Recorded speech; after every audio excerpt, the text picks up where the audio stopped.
Okay, good evening, everyone. My name is Zahn Eastis, and I'm welcoming everyone to the this evening's meeting of the Guilford Select Board on Monday, July the 10th. It's a little after 6:30, and we'll get going. Welcome to everyone who's in the room. Nice to see you all, and everyone who's online. We have a practice, if you're online, that we need to be able to see your first. We're all set. Everyone took care of it. I think Deborah McNeil, yeah, we can see that. Okay. Good, thank you. Thanks very much, folks. I just want to acknowledge before we get going on the meeting this evening that Tara Cheney will not be here this evening. She has sudden issues, as you can imagine, in the weather with her business, and some other personal issues. So we'll see her at the next meeting. But let's move right ahead to rules of procedure. So Rusty, please. The Select Board has a set of rules and procedures. They are no longer the Select Board rules of procedure. They are the Guilford Public Body Meetings, and now have been shared with all committees and commissions. They are here in the chat online, published on the town website. These rules request that everyone present at the meeting conduct themselves in a civil manner. Tonight, individuals will have a responsible time to comment on actions the Select Board is considering. Comments and questions will inform the Select Board's decision-making process. Individual comments will be limited to 3 minutes. Comments will be heard, not responded to. There will be no exchange between the Select Board and the commenter. Any questions raised will be recorded and responded to in a timely fashion. Additionally, here in the room and in the chat online, there is some basic information which includes how to contact Select Board members, how to secure a spot during the community comment portion of the meeting, how to get on the agenda, and how to communicate with the board via mail or email. Microphone isn't working. Should I? Well, let's ask if people can hear. Can folks we were getting mixed messages now. Can folks online hear me speaking? Do you hear me speaking? I see some heads. Yes. Okay, so let me just let them know that the camera and the microphone are two different people right now because my camera isn't working. So they're looking at the host's Select Board's camera while VCTV's microphone. Okay. Yeah. So folks that are online tonight, it's going to look a little different to you than it normally does. We're having a little bit of technical issue here, so you should be able to hear me well enough. The camera will be, when we finally get to TV, the folks will see what we're seeing, but tonight, folks online will see what you see right now. We'll do our best to make it available to everyone eventually. Hello, Peter. So if people are able to, they can right-click on the box where they can see you and pin it. So then that will be what most people see. Because if they have speaker view on, they're just going to get an empty box right now. So people. Okay. All right. So Peter's suggesting that because of the difficulty this evening, if you can go to the box that has me talking in it right now, up in the right-hand corner or somewhere in that box should be 3 dots. And if you pin that, select pin, then you'll always see us all the time, as well as hear what else is going on. That's what I understand. All right, let's see if that works. Thank you. It did work. Oh, good. Thank you. Okay. All right, moving forward, welcoming of the public. Veranda. Okay, so what's obvious to all of us is that we have some weather. Luckily, we have Dan Ingold with us tonight to offer us an update. So Dan, you want to come up? Sure.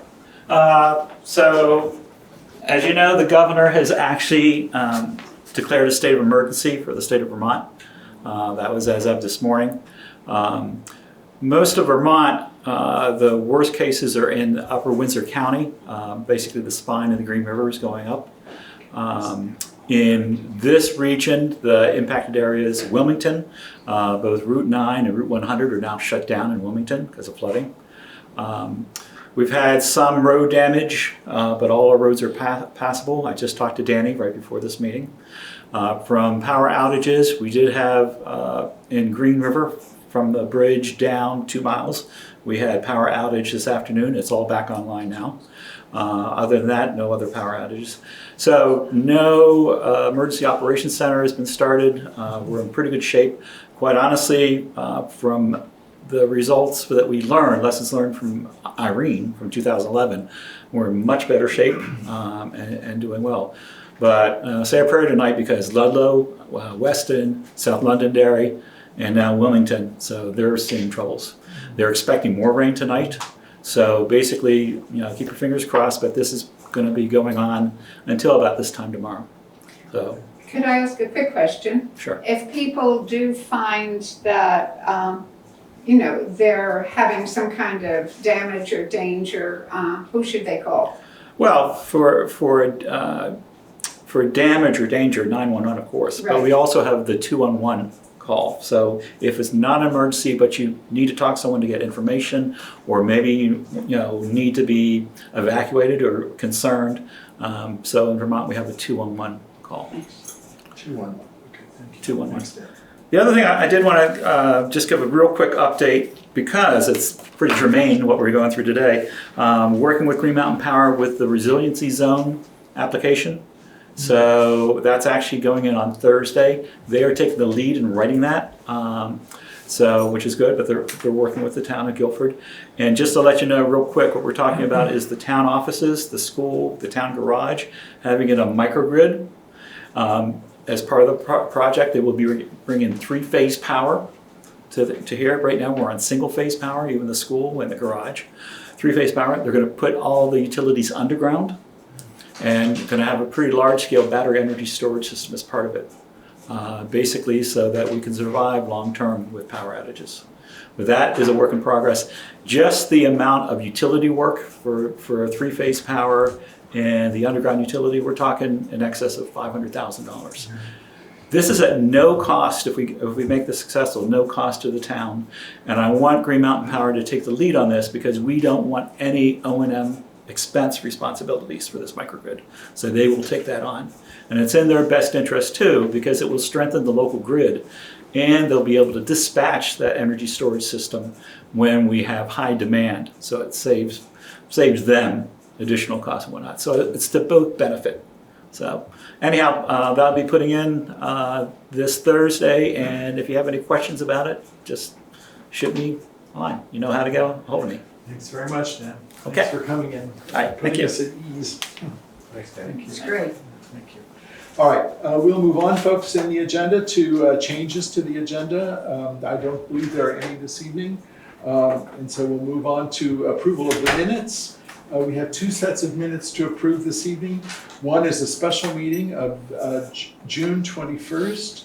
And so I would accept a motion to approve those minutes. I so move. Thank you, Brenda. Second. I'll second. Thank you, Rusty. Let's see. Do we have to do it by roll call? We or- don't, no, Okay. only when one of us is online. Okay. All right, but we have a quorum, so we can do it right here. So all in favor of approving the June 21st minutes? Aye. So none opposed, I believe, and no abstentions. Thank you. So then we move on to the minutes of the regular meeting, the last regular meeting of June 26th. And I'll accept a motion to approve those. I so move. Thanks, Rusty. Second? Second. Thank you, Michael. Is there any discussion? All right. So all those in favor of approving those minutes, say aye. Aye. Thank you.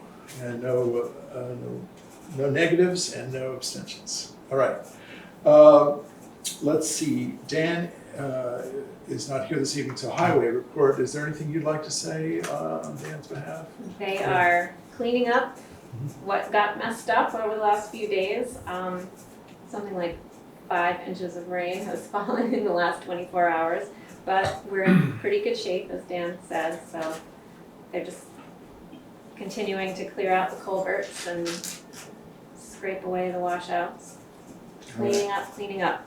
It was amazing, after listening to disasters and watching all the footage and having all those emergency beeping interruptions to drive here today and to see, the dirt roads, the, whatever you call them, the ditches on the side of the road were holding the water. I just felt such gratitude toward both the planning and the execution of our road crew. Yes, and so there's a guardrail on Guilford Center Road that we've talked about, right across from Windsor Drive. As soon as the water goes down a little bit, they'll start working on that. Okay, that particular spot has come in a few conversations to me in the last few months, so good. Dan's very well aware of it, so thank you, Erica, for that.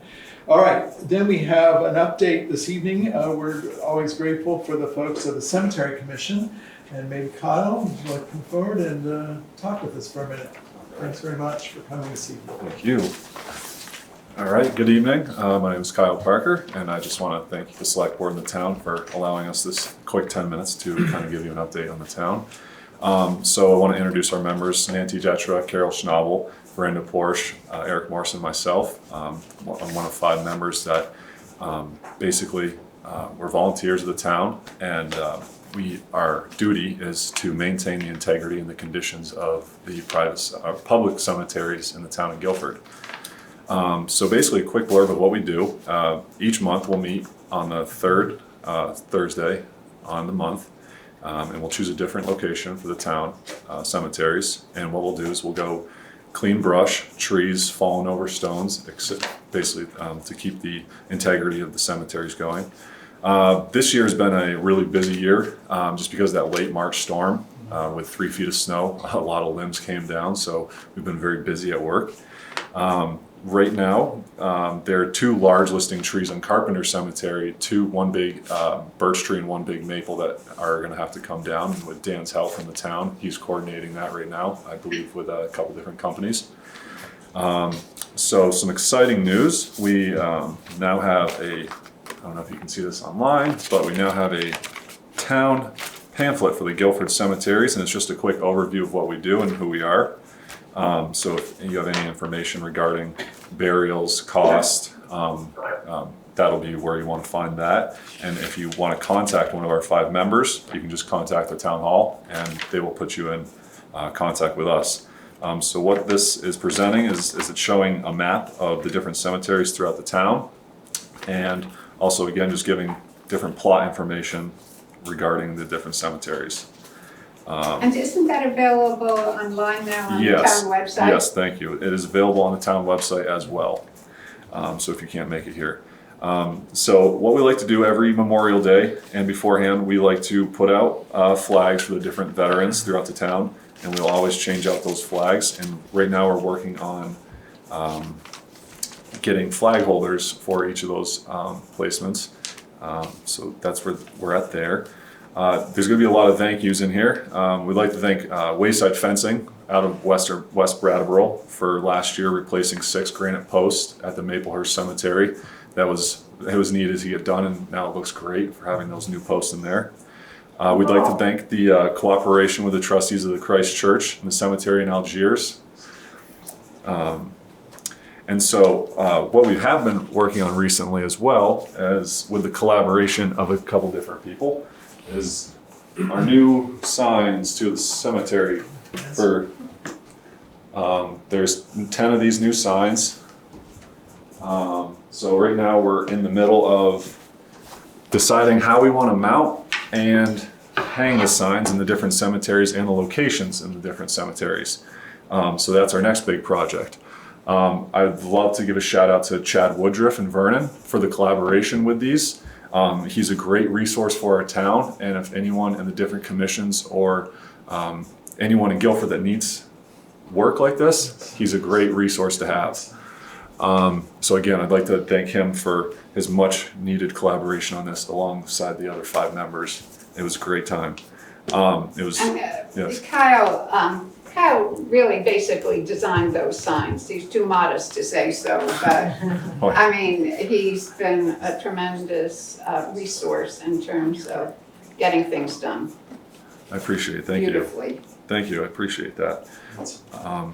So just to wrap things up, we'd encourage the town and the community to go visit these historical sites. They are very beautiful, and if you take the time to really get able to read the stones, and a couple 100 years old, it kind of gives you the chills when you're in the cemetery. So each one has its own unique features and historical relevance to the town. And like I said, if anyone in the town has any historical stories or anything about veterans that they would love to tell their stories about, please contact us in writing or by phone, and we'd love to hear them. basically, we'd like to thank the town and to all the volunteers for their due diligence of their work, their hard work. And we are volunteers, so this is on our own time. So we just like to thank the town for giving us the time and the opportunity to do that. So with that, I pass, and thank you. You know what, Kyle, Kyle also helped the Guilford Historical Society. You know, there was the tour of the governor's mansion and also the tour of the Carpenter Cemetery, and there was a stone that was misplaced or missing. Yes. Can you remind people about that? That was Abigail Chase, her name was. It's one of the oldest stones. The date is blanking me, but it was pre-1770s, I believe. And the stone had moved somehow from its original plot to another plot. And so with the coordination of a couple other members, we were able to find where the original stone setting was for her, put that back, and also take it out of the ground about 6 inches to read the rest of the writing that was being hidden by the years of dirt. Over the years. Yes, so that was exciting. So there's many stones out there that I have to get to, or that we have to get to, and I'm excited to, get on that path right now. So Okay. thank you so much.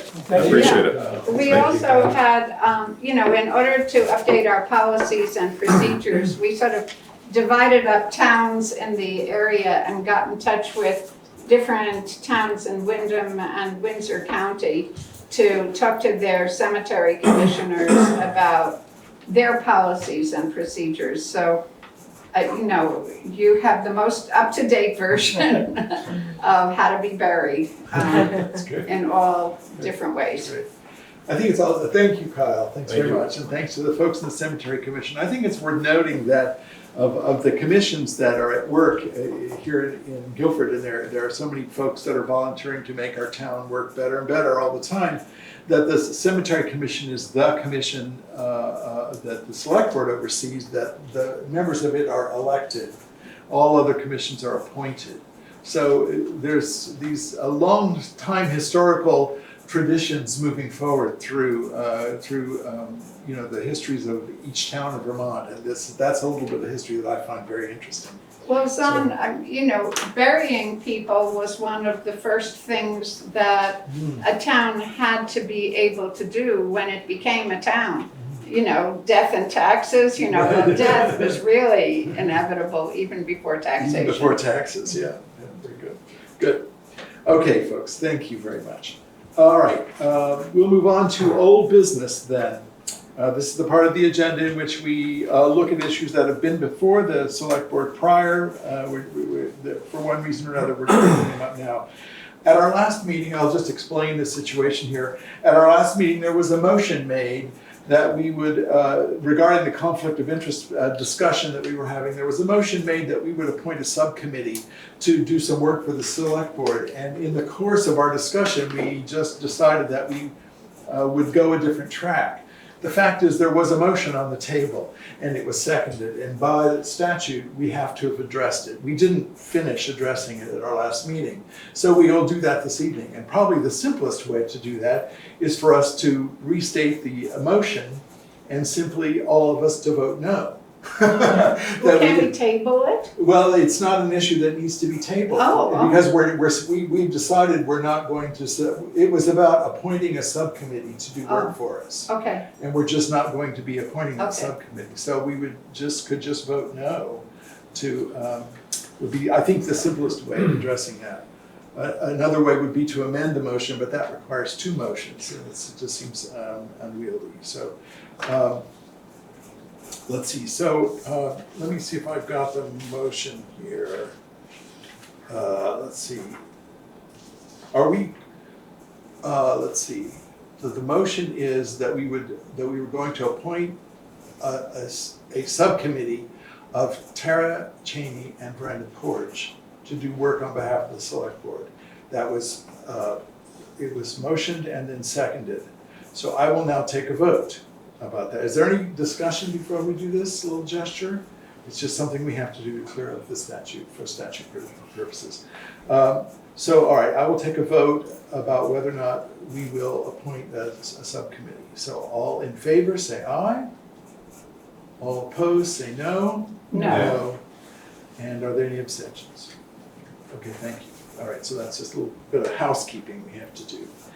And we learn these kinds of things. This is not the first time this has happened. We learn this kind of thing by watching the recordings of the select board meetings and seeing what actually took place. So it's good. All right, folks, now we'll move on to the next order of business, which is the Ewen driveway permit.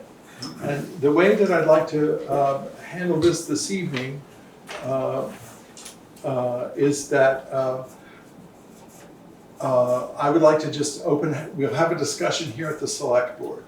And for everyone online and in the room, we will have a discussion, kind of a ranging discussion this evening. And if a motion comes forward and the motion is made and seconded, then that's the point at which we would acknowledge any public comment that would be had. So we will not be addressing public comment during the course of the board discussion. Okay, just to be really clear with everyone.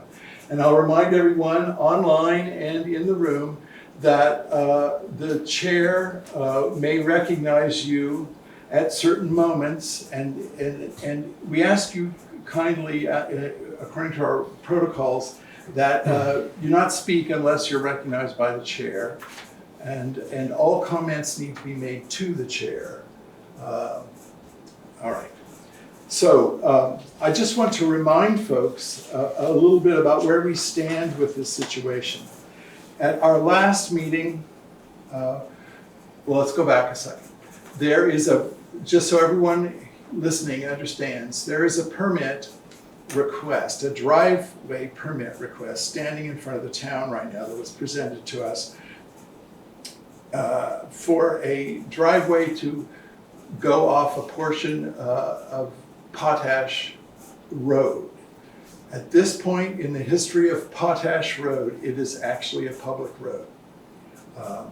The entire issue is complicated by the fact that there was an incomplete action taken about 5 years ago to make it to turn that public road into a private road. It was not completed. That process is underway now. At the behest of the Bellegors, who the road sits on their property, and we're going to finish that process in the next while. Meanwhile, there's this driveway permit request from Mark Ewen to have a driveway built off of Potash Drive. At our last meeting, we entertained the permit that carries a stipulation on it that, and I will read the stipulation once again, just so we're all on the same page, and then I'll discuss a couple more things. The stipulation states that by issuance of this permit, which has been signed by our road commissioner, by issuance of this driveway permit, the town in no way authorizes applicant to remove, disturb, or damage private property located within the town's right-of-way. So when we talked about it at our last meeting, we weren't able to vote on it, to either approve it or to deny it. So we'll have further discussion this evening and see how things go. I also want to just state once again for clarity that we understand we've been talking with our lawyers, the town's attorney on a regular basis to try to understand this as thoroughly as we can. Excuse me. The situation is that while the road itself is fully inside the property of the Bellegors, the right-of-way extends beyond that. There is a stone wall between the Bellegors property and the Ewen's property that is the property line. So the property line actually goes down the middle of this stone wall. So the stone wall is thereby owned in part by both the Bellegors and the Ewens. So it's not in the town's interest to, as we understand it, it's not in the town's interest to breach a property in the interest of the town. the town sees this as a discussion that would need to happen between the Ewens and the Brattleboro. So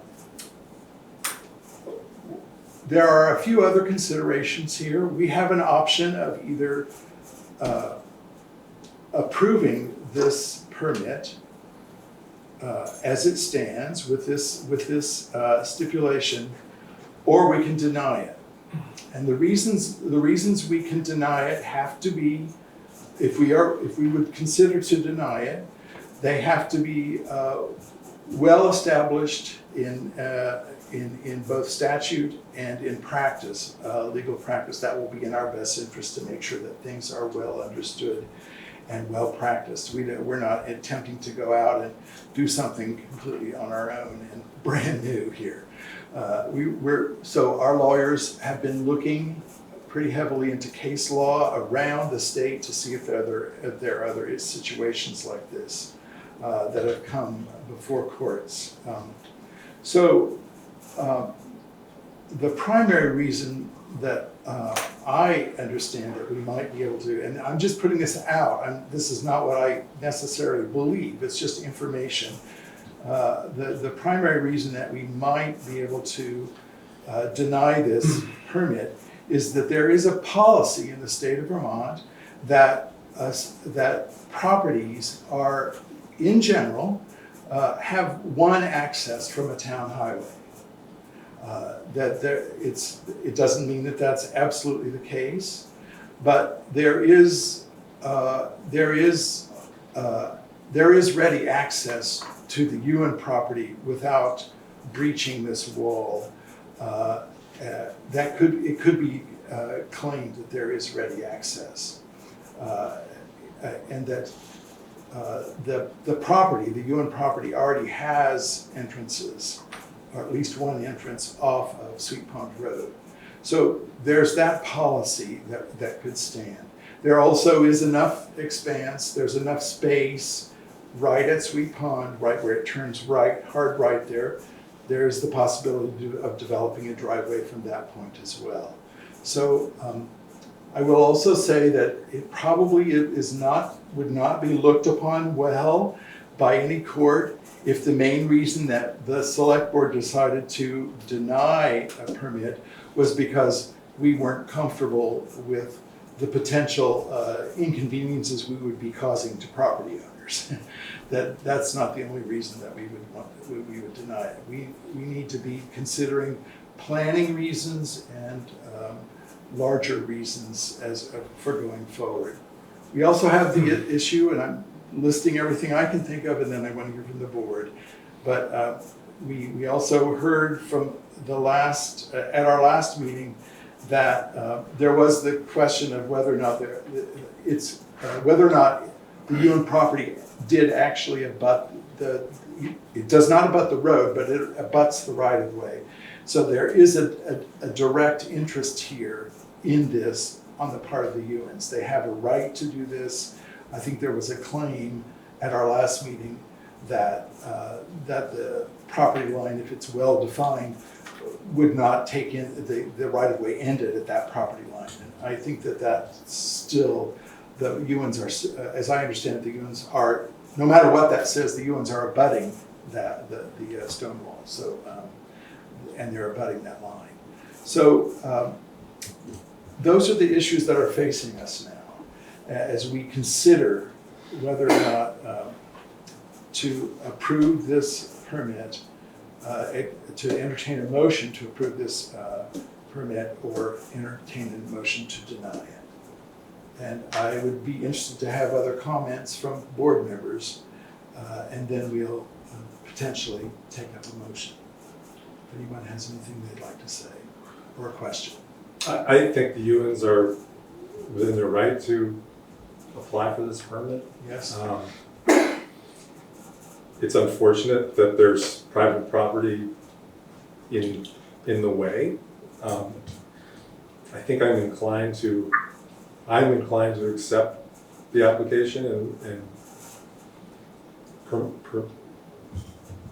Permit request. the permit request and accept it with very strong, clear language that says we do not condone the destruction of private The, property. the town will not grant authority as in some sort of like issuance of eminent domain or something like that, yes. I mean, it has occurred to me that it is presently a public road.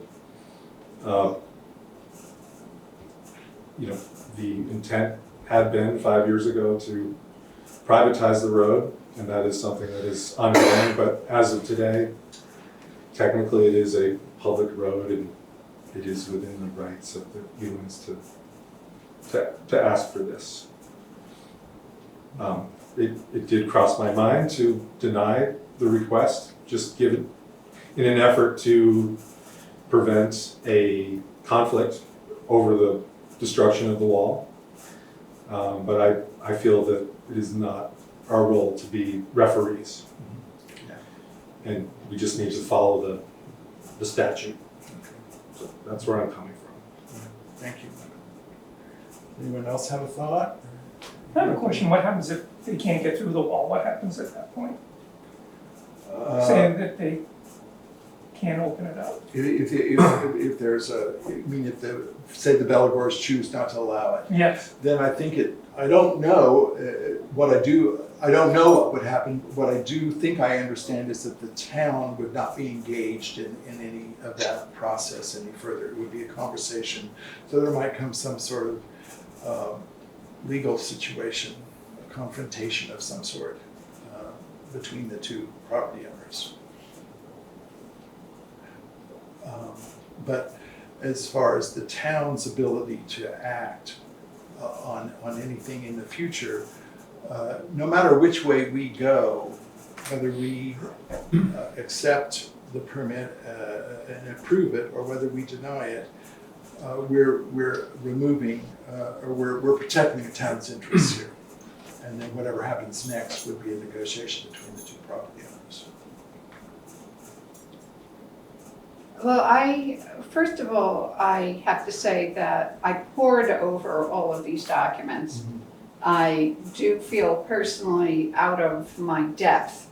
On the other hand, the fact that there is frontage for the Ewens on Sweet Pond Road. Listening to the select board meeting. But, oh, no. But I am muted. Sorry, I thought it was my conscience was. I mean, since the Ewens have an alternative to this driveway that's caused so much difficulty,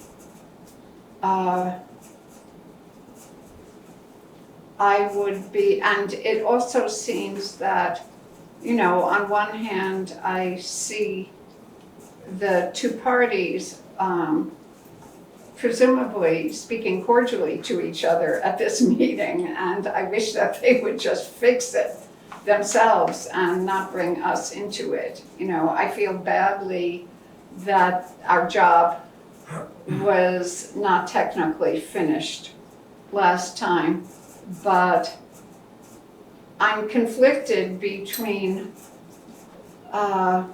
just requiring the Ewens to seek another path, driveway route to their property.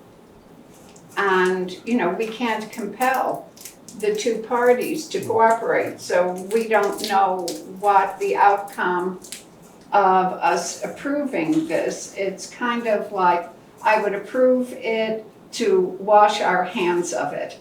And it's not, and I don't have clarity about whether that's a good idea.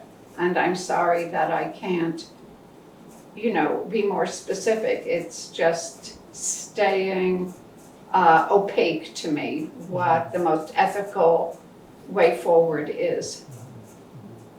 I will say, Brenda, thank you for that. I will say that while it's obviously it speaks to your character that you're seeking an ethical way to move forward. And we want to move in the strongest fashion that we possibly can from an ethics point of view. I think it's also, we have to understand that the select board is being asked to make a determination in this instance that we can't control every aspect of the entire situation. And so we don't, our action, whichever action we select, is going to probably move this situation in some other decision, in some other way, and we don't know what that is, and that makes it very difficult, I think. Mm-hmm. I think it makes it hard, so, is there anything else anybody would like to say? Okay. All right, I would to move this forward, I'm going to ask for, I'm going to follow Michael's suggestion that we take a motion to approve this permit as it stands with the stipulations inside of it. And that, and then we can see if there's a second to that, and then we'll have a further conversation. We'll also be able to invite community members to speak at that point, and that might help us think a little bit. Does that seem reasonable? All right, so I will take the big step of making the motion that we approve this driveway permit with the stipulations included as have been read last time and this time into that driveway permit. So is there a second to that? Second. All right, thank you, Michael. That's great. Okay, now, so before we vote, I want to find out if there's anybody, if there's any further discussion that we need to have here in the room among the select board. Okay, then I will ask if there's anyone in the community that would like to speak to this notion. I would, Mr. Chairman. I'm sorry, can you read? Oh, I see your hand, there it is. Okay, yes, thank you. Could you state your name, please? My name is Tony Dutil, and I'm here on behalf of Paul Belligore. All right, 1 second, I'm gonna turn you down just a little bit. Do we Press have the to minus ask for button. permission to speak? Yes, I just did. Oh, no, I just meant, we don't have to have people from Guilford speaking. No, No, okay, great. especially when it's legal. Oh. All Sorry. right, thank you very much. We're trying to just adjust the sound here. Okay, go. It's all Okay, and yours. please feel free to let me know if I should speak louder or more quiet. Okay, I think you're good now. Try one more time. Okay, testing. Good, we're all set. Thank you kindly. Great. Thank you all for your time and your diligent work on this matter. It sounds like you're all pretty well versed in the main issues at this point, and I've had the opportunity to review the last meeting and the discussion that was had there, and notably the very helpful input that was provided by Eric Morse, who's intimately familiar with this case. So I'll try not to belabor the point. I'm essentially reiterating much of what he has already laid in front of the board. But the town, it is our position the town should deny this permit for the following reasons. One, Mr. Ewen has no legal right to access Potash Road. His predecessor entitled gave away their rights to Potash Road in 1935. And there's a deed that references, several deeds that reference that, one of which is at book 37, page 277, and that I can share my screen and show the board if they'd like to see that. Number two, the town has already voted to discontinue Potash Road and has a plan in place to address what else needs to be done in that regard. The location of the permit request in this case, quite frankly, seems arbitrary and awkward. It's totally unnecessary. Mr. Ewen has ample existing access to his properties. In fact, the 3 parcels that he owns in this area from a well-maintained town road, which is Sweet Pond Road. And I actually would like to share my screen if the board will indulge me to show just a map, a visual that might Yes, I think ease that. we'll allow that, I think. So Okay, thank you. should have access now. Okay, perfect. Okay, so you should see a Vermont parcel viewer map in front of you. And as you can see, this is my client's property. These 3 parcels here are owned by Mr. Ewen. And I'll zoom in a little bit just so that we can see that perhaps a little better. Or maybe I won't. But it's really quite striking if you look at how much frontage Mr. Ewen has in various different directions on Sweet Pond Road, on, I believe this is Borkowski Road to the east here, and Campbell Road to the west, and certainly a lot of frontage along Sweet Pond Road. It seems totally unnecessary and arbitrary that that he would need an access point along Potash Road here, given plenty of other access points. And I think that I certainly understand that the select board wouldn't want to rely solely on that as the reason for denying a permit. But when taken in totality of the circumstances, it's certainly, in the context, the fact that there are so many other access points, this isn't necessary. There is a action in progress to finalize the discontinuance of Potash Road. All of these things weigh in favor of the town denying the permit. And I want to highlight board member Porch's comments about this not really providing a solution.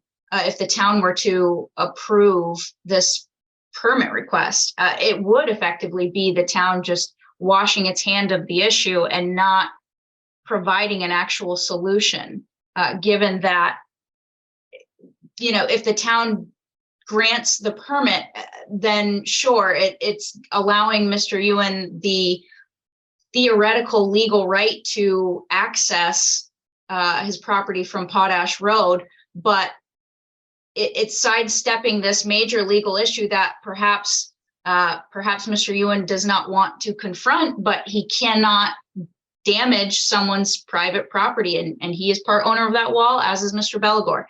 Clearly, there's no agreement there. And that is not, that correctly, as the board has stated, it is not for the board to resolve. So in light of all of those points, we think the town should deny the permit and provide that clarity. I won't belabor the point about the legal background and Mr. Morse's survey, but I can also provide that to the board or share that if it's helpful.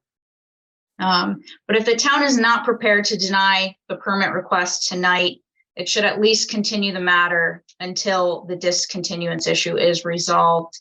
And as you know, the Belagores have been maintaining Potash Road as a private drive since that discontinuation vote in 2018. And that decision to discontinue the road has not been appealed. It hasn't been finalized, but the decision wasn't appealed either. After holding the required site inspection and public hearing, the select board should move forward with that process that had begun in 2018 to discontinue Potash Road. It is in the interest of the town to do so. And in the meantime, granting this driveway access permit would sort of just obfuscate that endeavor. And lastly, if the town does grant Mr. Ewen an access permit over Mr. Belagore's property, we will have to appeal that decision to Superior Court. I'm sure that doesn't come as a surprise, but in all fairness and being transparent and engaging with the issues at play here, that's a very real outcome of what the board decides to do here. Thank you. And thank you very much for your time. I'm happy to answer any questions. Thank you. Thank you very kindly. I don't know if there are any questions here. All right. All right, thank you. Is there anyone else who would like to speak to this issue this evening? Okay. So what we're facing here now is I'll just state it one more time. We have an option to approve this permit as has been moved with the language that's here. We also have the option of denying the permit. There is one other option, which I don't recommend. I don't think it would serve us at all, but there is one other option that one of the select board members could choose to could offer to table this, and we would have to consider that, and then deal with the overall. That would be an amendment to the motion. So I'm inclined to take a vote at this point. All right. So the vote should sound like this. All those that are in favor of approving this will say aye, and those that are in favor of denying it will say no. Okay? Or nay. All right, so here we go. All those in favor of approving the motion as stated, please say aye. Aye. All those opposed, say no. No. There are no abstentions that I hear. Okay, so that, you've got the record there? Okay, so as of right now, and for this evening, this driveway permit has been denied to the Ewens. There we have it. Thank you very kindly. All right, we'll move on to the next order of business, which is new business this evening. We have in front of us one piece of new business this evening, and that is that we need to appoint a subcommittee per our policy related to ARPA applications for use of ARPA dollars. We need to appoint a subcommittee to review and make a recommendation back to the board for the Brook Community Center. And so I would entertain, let's first find out if there's. I can't do it because I am, too involved with Brook Community Center. I'm willing and happy Okay, to. I'll join, I'll be willing to join. So are we willing to appoint, so I'll make a motion that the board appoint a subcommittee of Michael and me to review this and report back to the board. Okay, so that's the motion. Is there a second? I'll second. Thank you, Rusty. So all those in favor say aye. Aye. Aye. All those opposed say no. Any abstentions? Okay, we will move on now to the finance warrants. Oh, And okay. because Tara's not here tonight, we will ask Brenda to step in kindly. Okay, so before I go through the warrants, I just wanted to remind people that it's June 30th was the end of the current fiscal year, and July 1st was the beginning of the new fiscal year. So I move that we pay the following warrants: payroll week 7/2/23 for the sum of $8,301.61. Payroll week 7/9/23 for the sum of $7,806.99.